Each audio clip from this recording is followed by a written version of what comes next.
XIV, com a morte do arquiduque do Império Austro-Húngaro, o príncipe do Império Austro-Húngaro, o Francisco Ferdinando. O Francisco Ferdinando, ele é príncipe do grande Império Austro-Húngaro e ele vai ser assassinado por um estudante lá na região de Sarajevo, na Bósnia.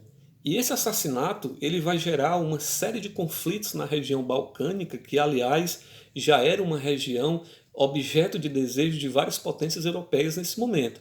Então nós vamos ter uma crise nessa região balcânica. Essa crise ela vai ser amplificada justamente com a morte do Francisco Ferdinando em 1914. Aliás, a morte do Francisco Ferdinando, as provas de vocês sempre pedem isso, né? A morte dele vai ser o estopim, vai ser o pontapé inicial para que a Primeira Grande Guerra Mundial pudesse acontecer. E essa guerra ocorre. Ela ocorre após essa morte, porque essa morte ela gera, viu meninos, uma espécie de efeito dominó naquela região da Europa, naquela região do nosso planeta. Os países começam a declarar guerra uns aos outros e essa declaração de guerra ela funciona mais ou menos como um efeito dominó. O que é que fortalece isso? O que fortalece isso é justamente a corrida armamentista. A corrida armamentista, dentre outras coisas, ela cria aquilo que nós vamos chamar no contexto da Primeira Guerra Mundial de as alianças militares. As alianças militares da Primeira Guerra Mundial eram duas, basicamente: a Tríplice Entente e a Tríplice Aliança. A Tríplice Aliança formada pela Alemanha, a Itália e o Império Austro-Húngaro, e a Tríplice Entente formada pela Inglaterra, a França e a Rússia. Quando ocorre a morte do Francisco Ferdinando em 1914, essas duas alianças militares opostas, com ideias completamente diferentes e interesses completamente diferentes, acabam entrando em conflito uma com a outra, e aí acontece aquilo que eu acabei de falar de efeito dominó, declaração de guerra em efeito dominó. Todos esses países vão declarar guerra uns contra os outros, defendendo, obviamente, os seus interesses, e nós vamos ter, então, a partir da morte do Francisco Ferdinando e dessas declarações de guerra, nós vamos ter o início da famosa Primeira Guerra Mundial. Aquela guerra que deveria ser a guerra das guerras para acabar com todas as guerras do mundo, acabou gerando posteriormente uma série de conflitos que nós vamos estudar em outras videoaulas. Meninos, o seguinte é esse: a Primeira Guerra ela inicia e a guerra ela vai ter basicamente três fases. É interessante falar sobre as fases da guerra porque alguns livros de história, e vocês devem saber disso que estão estudando, alguns livros de história eles trazem apenas duas fases da Primeira Guerra Mundial. A primeira fase, a guerra de movimentos; a segunda fase, a guerra de trincheiras; e a terceira fase, novamente, a guerra de movimentos. Outros livros, como eu já falei, trazem apenas duas fases, a guerra de movimentos e a guerra de trincheiras, mas o que nos importa nesse momento é que a guerra teve essas fases, e essa fase, conhecida e denominada de guerra de movimento, ela é uma fase onde a guerra ela acontece da seguinte forma: exércitos de alianças militares opostas se movimentam no campo, um procurando o outro, uma guerra franca, né, uma guerra aberta. E a segunda fase, a guerra de trincheiras, ela é uma guerra mais demorada, ela é uma guerra mais custosa, ela não acaba tão fácil, e ela se caracterizou pelo fato de que os soldados eles faziam valas no chão, faziam buracos no chão e se instalavam ali. Inclusive, um dado importante sobre essa fase da guerra é que vários soldados acabaram morrendo neste momento, não em decorrência dos combates da própria guerra, mas por doenças ocasionadas pelas próprias trincheiras. Por que isso aconteceu, professor?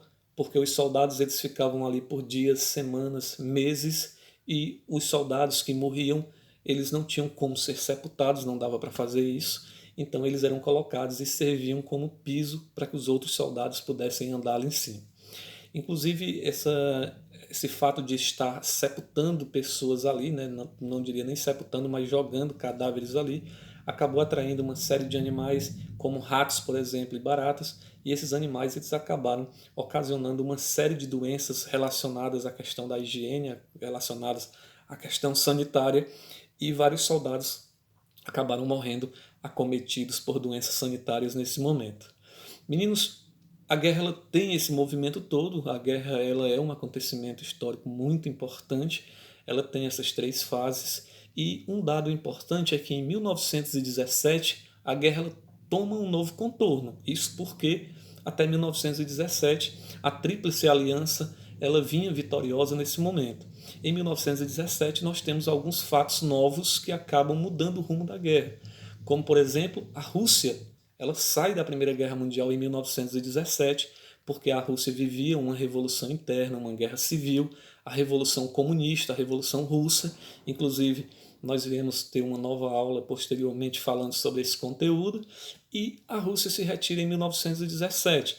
No lugar da Rússia, a Tríplice Entente, entra os Estados Unidos. Os Estados Unidos entram na guerra por quê, professor? Primeiro, os Estados Unidos ele não havia entrado na guerra ainda porque os Estados Unidos ele lucrava com as duas alianças militares, tanto com a Tríplice Entente quanto com a Tríplice Aliança, vendendo produtos, fazendo empréstimos e vendendo armas também. Os Estados Unidos, portanto, estava de boa, não tinha necessidade de entrar, mas em 1917, depois de muitas pressões da Inglaterra, sua principal aliada no mundo naquele momento, e devido ao fato de a Alemanha ter afundado um navio norte-americano nesse mesmo ano, os Estados Unidos acabam se resolvendo e entrando na guerra em 1917. Um fato curioso sobre a entrada dos Estados Unidos é que após sua entrada, os Estados Unidos vai conseguir, junto com a Tríplice Entente, dar uma virada histórica nessa guerra e a Tríplice Entente ela passa nesse momento a vencer várias batalhas, inclusive chegando ao ponto de vencer a guerra. Podemos, portanto, dizer que a entrada dos Estados Unidos ela tem peso primordial para que a guerra pudesse ter o seu desfecho no ano de 1918, quando a Alemanha vai ser completamente arrasada após 4 anos de conflito. Meninos, o nosso próximo ponto, né? Falamos dos motivos, falamos da guerra em si, o nosso último ponto vai ser o pós-guerra. E o que ocorre depois da guerra? Depois da guerra nós temos a assinatura do Tratado de Versalhes. A assinatura do Tratado de Versalhes marca oficialmente o fim da Primeira Guerra Mundial. E na assinatura desse Tratado de Versalhes nós temos alguns pontos importantes. O primeiro ponto, nós temos a consumação da revanche francesa, né? Vocês lembram que lá no início da aula eu falei que o Otto von Bismarck declarou o Segundo Reich alemão dentro do Palácio de Versalhes? Pois é, o revanchismo francês estava contemplado nesse momento, porque a Alemanha foi levada para dentro do Palácio de Versalhes para agora ser completamente culpabilizada por uma guerra e ver a França, sua inimiga inicial neste conflito, ter sua vitória declarada. Outro fato importante da assinatura do Tratado de Versalhes é que a Alemanha ela vai ser considerada a culpada pela guerra, ela vai ter que, por exemplo, pagar duras indenizações à Tríplice Entente, vai ter que devolver os territórios da Alsácia e Lorena para a França, além de que vai se comprometer a reduzir o seu exército a apenas 100 mil soldados. Então, meninos, esses aí são os principais pontos do Tratado de Versalhes que marcam o fim da Primeira Guerra Mundial. Outro dado importante é que após a Primeira Guerra Mundial vai ser também proposto pelos Estados Unidos a criação da Liga das Nações, uma espécie de organização que teria como principal objetivo manter a paz mundial. A Liga das Nações ela deveria ser criada, e ela foi criada, né, a partir da ideia dos 14 pontos de Wilson. Wilson, o presidente dos Estados Unidos, Woodrow Wilson, que propôs a criação desses 14 pontos e da criação dessa organização para que o mundo não tivesse mais uma guerra com tantas mortes e com um conflito tão beligerante quanto foi a Primeira Guerra Mundial. Outro fato curioso é que, apesar de ter proposto a criação da organização pela paz, né, a Liga das Nações, o próprio Estados Unidos acaba não aceitando, não adentrando a essa organização e, de certa forma, acaba boicotando essa organização que deveria ser criada para manter a paz mundial. Meninos, recapitulando bem rapidinho aqui, né, nós temos os motivos da Primeira Guerra Mundial, né, que foi o imperialismo, o revanchismo, o nacionalismo, a corrida armamentista, a criação das duas alianças militares, a Tríplice Entente e a Tríplice Aliança.